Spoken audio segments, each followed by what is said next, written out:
ആര്യ രാജേന്ദ്രന്റെ പ്രവർത്തികൾ തെരഞ്ഞെടുപ്പിൽ തിരിച്ചടിച്ചു. അവർക്കെതിരെയുണ്ടായത് കടുത്ത രോഷമെന്ന് വി ശിവൻകുട്ടി. തെരഞ്ഞെടുപ്പ് പരാജയത്തിന് പിന്നാലെ മുൻ മേയർ ആര്യ രാജേന്ദ്രനെ കടന്നാക്രമിച്ച മുൻ മന്ത്രി വി ശിവൻകുട്ടി ആര്യയുടെ പ്രവൃത്തികൾ തെരഞ്ഞെടുപ്പിൽ തിരിച്ചടിച്ചുവെന്നും പ്രചാരണത്തിനിടെ ആര്യയെ വാഹനത്തിൽ കയറ്റിയപ്പോൾ സ്ത്രീകൾ ഉൾപ്പെടെ പരസ്യമായി എതിർപ്പ് പ്രകടിപ്പിച്ചുവെന്നും ശിവൻകുട്ടി പറഞ്ഞു.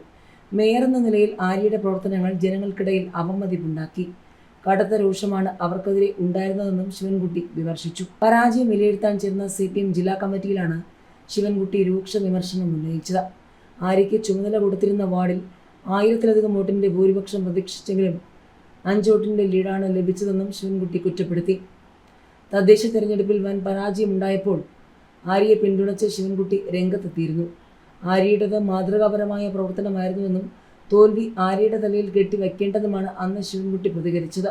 ആയിരക്കണക്കിന് പിണറായിമാർ ജില്ലയിലുണ്ട്. CPM ഫേസ്ബുക്ക് പേജിൽ പാർട്ടി അംഗങ്ങളുടെ പൊങ്കാല. CPM കൊല്ലം ജില്ലാ കമ്മിറ്റിയുടെ ഔദ്യോഗിക ഫേസ്ബുക്ക് പേജിൽ പാർട്ടി അംഗങ്ങളുടെയും അനുഭാവികളുടെയും പൊങ്കാല.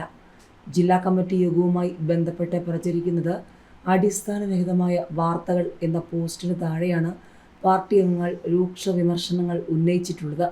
അതിരൂക്ഷമായ ഒട്ടേറെ കമൻറ്റുകൾ ഡിലീറ്റ് ചെയ്തിട്ടുണ്ട്. കഴിഞ്ഞ ഭരണകാലത്ത് ജില്ലാ നേതാവ് കണക്ക് പറഞ്ഞ് കാശ് വാങ്ങിയതിൻ്റെ വീഡിയോ പുറത്തുവിടുമെന്നാണ് വർഗ ബഹുജന സംഘടനയുടെ ജില്ലാ കമ്മിറ്റി അംഗം കുറിച്ചത്. വിമർശനവും സ്വയം വിമർശനവും ഉണ്ടാകട്ടെ.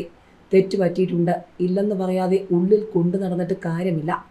ഒരു പിണറായി സഖാവാണ് തോൽവിക്ക് കാരണമെന്ന് പറയാതെ അദ്ദേഹത്തെ അനുകരിക്കാൻ ആയിരക്കണക്കിന് പിണറായിമാർ കൊല്ലം ജില്ലയിലുണ്ട്.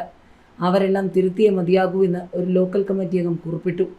CPM ജില്ലാ കമ്മിറ്റി യോഗത്തിൽ നടന്ന ചർച്ച എന്ന രീതിയിൽ ചില മാധ്യമങ്ങളിൽ പ്രചരിക്കുന്ന വാർത്തകൾ വാസ്തവവിരുദ്ധവും അടിസ്ഥാനരഹിതവുമാണെന്ന ജില്ലാ സെക്രട്ടറി S. സുദേവന്റെ അറിയിപ്പിന് താഴെ ജില്ലാ സെക്രട്ടറി രാജിവെച്ച് വീട്ടിൽ പോകണമെന്നതടക്കമുള്ള കമൻറ്റുകൾ നിറഞ്ഞു. ഇവ നീക്കം ചെയ്തതിന് പിന്നാലെ വീണ്ടും വിമർശനങ്ങൾ നിറയുകയാണ്. കമന്റിട്ടവരിൽ പാർട്ടി പ്രാദേശിക നേതാക്കളുമുണ്ട്. കഴിഞ്ഞ 3 ദിവസമായി തെരഞ്ഞെടുപ്പ് ഫലം വിശകലനം ചെയ്യാൻ ചേർന്ന ജില്ലാ നേതൃയോഗങ്ങളിൽ പിണറായി വിജയനും MV ഗോവിന്ദനും അടക്കമുള്ള നേതാക്കൾക്കെതിരെ രൂക്ഷ വിമർശനം ഉയർന്നിരുന്നു. ഇത് സംബന്ധിച്ച് പുറത്തുവന്ന വാർത്തകൾക്കെതിരെയാണ് ജില്ലാ കമ്മിറ്റി പോസ്റ്റിട്ടത്. വൻ പരാജയത്തിനു ശേഷം പിണറായി വിജയൻ വീണ്ടും പ്രതിപക്ഷ നേതാവായത് ശരിയായില്ലെന്ന് CPM ജില്ലാ സെക്രട്ടേറിയറ്റ് യോഗത്തിൽ വിമർശനം ഉയർന്നു. പിന്നാലെ നടന്ന ജില്ലാ കമ്മിറ്റിയിൽ ഇതേ വിമർശനം കൂടുതൽ പേർ ഉന്നയിച്ചു. ഈ വാർത്തകൾ നിഷേധിച്ചിട്ട ഫേസ്ബുക്ക് പോസ്റ്റിന് താഴെ മാധ്യമങ്ങളെ വിമർശിക്കുന്ന കമന്റുകൾ തീരെ കുറവായിരുന്നു എന്നത് ശ്രദ്ധേയമാണ്.